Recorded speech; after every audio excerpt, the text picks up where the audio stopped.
जेव्हा पण कुरकुरीत चटपटीत चाट खायचं मन होईल ना, तेव्हा बनवा अशी घरच्या घरी चविष्ट पापड चाट. नमस्कार, कुक विथ राधामध्ये तुमचं स्वागत आहे. यासाठी बाहेरून काहीही नवीन साहित्य आणायची गरज नाही. सर्व साहित्य इझिली तुम्हाला किचनमध्येच भेटतील. सर्वात आधी 2-3 पापड घ्यायचे, कैचीने कापून 2 भाग करायचे, तव्यावरती भाजून घ्यायचे आणि गरमागरम अशा पद्धतीने रोल करायचे.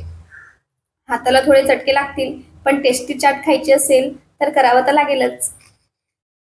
आता कोनमध्ये भरण्यासाठी बारीक टोमॅटो घ्यायचं, बारीक कांदा घ्यायचा, हिरवी मिरची, रोस्ट शेंगदाणे, लसूण शेव, थोडेसे डाळिंब घ्यायचे, लाल तिखट, थोडा चाट मसाला घालायचा, कोथिंबीर बारीक करायचा तो टाकायचा आणि लिंबू पिळून मस्त मिक्स करायचं. लगेच कोनमध्ये भरायचं.